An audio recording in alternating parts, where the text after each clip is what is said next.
welcome to my first ever studio vlog. My name is Sarah and I am currently in my first year of my small business as an illustrator. I have been wanting to start a YouTube channel up for a while now, but to be brutally honest, I am terrified. This is probably, well, it is one of the first times I've spoken in front of the camera. So if there's anybody out there listening, I apologise if it's awkward. I have a daughter, my little Mango. Her name's not actually Mango, it's just a family nickname, but I use it on social media. She has just started school now, which means that I have guaranteed Monday to Friday time in my little studio, and I thought, do you know what, if there's going to be a time to do it, now is the time. I have spent the past year painting, creating my own art prints. I've started selling at markets. I have started creating other paper goods like bookmarks, greetings cards, stickers, and I'm really hoping that now I have the time, thanks to my little one going to school, I will be able to expand and make this business a full-time thing. That is the dream, that is the goal, and I just thought, do you know what, it would be nice to create my own little small business diary. Other people can hopefully enjoy it, and I'll be able to look back at it in a year's time, or however long, and see how far I've come. Hopefully see that I've travelled somewhere. I am currently sat in my home studio. I just call it my shed. It's a glorified shed. It's only small, but it's my little safe space, and it's where I paint. It's not where this printer here, it's not my my proper printer, because I do all of my prints from home, but my printer is in the house. It gets far too cold and far too hot in here, so to protect my inks and the longevity of my inks, the printer's in the house, along with most of my stock too. I don't want my fine art papers getting ruined. So yeah, I will start off by giving you a little tour. So, welcome to my shed.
So I thought I'd have a little chat whilst I paint.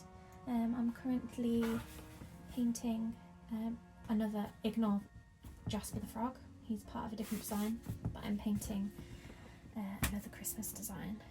I thought I would explain kind of how I got to where I am now. So back in 2017 I graduated from Nottingham Trent. I studied costume design and making, and I went straight into self-employed work, creating historically accurate costumes for reenactment groups. I did it with one of my friends that I met at uni, and I did that alongside working in retail in my town, where I'd been working since I was 16. Then I fell pregnant with little Mango, and me and my friend kind of had to reassess how we were going to make things work. At the time we were using my spare bedroom as our studio. We had a ginormous table in there, like a huge cutting table. It was such a good little space, but that room was going to have to be turned into Mango's bedroom. So around about that same time as well, my friend was considering starting her own family. So in the end, when we were both due, it was a time where our costume business came to a close. It was amazing whilst we did it. We met so many incredible people. The personalities of the people who do reenactment groups are just, they're amazing. And then I had Mango 2 weeks before lockdown. That was great.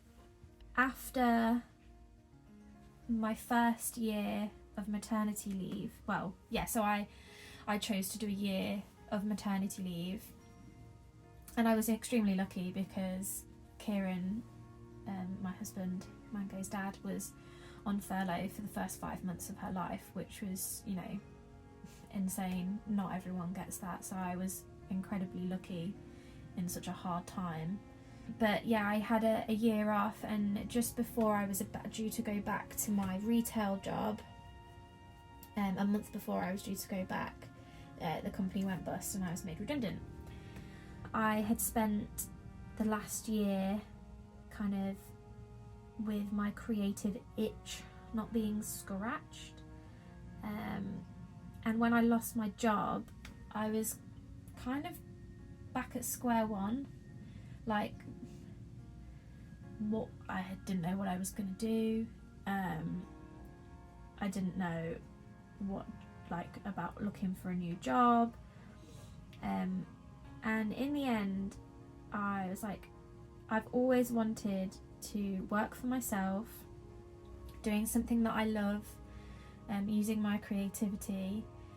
And I thought, let's give it a go. So I started kind of trying to figure out what I wanted to do. I started creating again, making things that I loved making, and I actually kind of dived into embroidery for a little bit. I think I was my brain can't talk and think about paint at the same time. This is really hard. I naturally went into embroidery. I think I'd spent so long of my life at uni and then afterwards with needle and thread in my hand. I started carrying out commissions, embroidery commissions for people. I did some pet portraits, embroidered pet portraits. I designed some personalised name hoops, and even though I really enjoyed the design process, once that was kind of done, and then I was churning out embroidery hoops for people, the love for it wasn't there.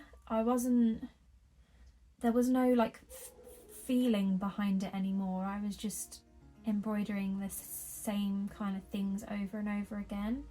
I just got the vibe. I knew that it just wasn't the right thing for me to do as a business. I love doing it for myself.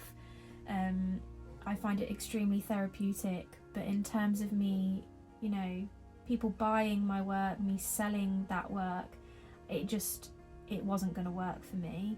In October last year, I got the urge to pick up my paints again. I have always painted in watercolour, really. It's my main medium, because my granny taught me as I grew up how to paint.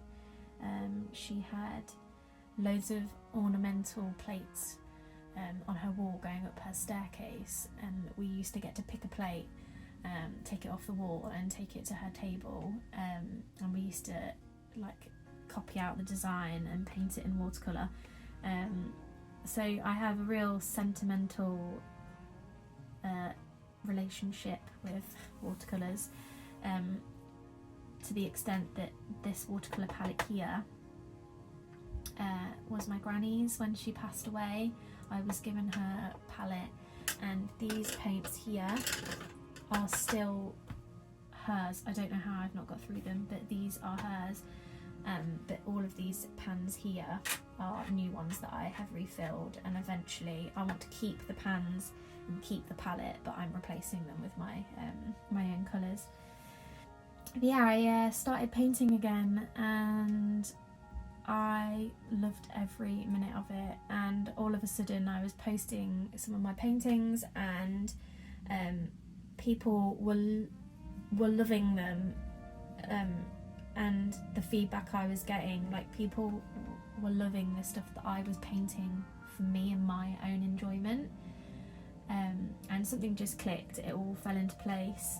So now here I am. I have been painting as much as I can, practicing, trying to learn, and creating prints along the way, and developing into new products, and yeah, selling at markets. It all kind of fell into place, and I hope that I can eventually do this as my full-time thing.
If you have got this far into the video, I really appreciate the fact that you've watched it. I have really enjoyed the process of doing these little videos, and I hope that you have kind of learned a little bit about myself.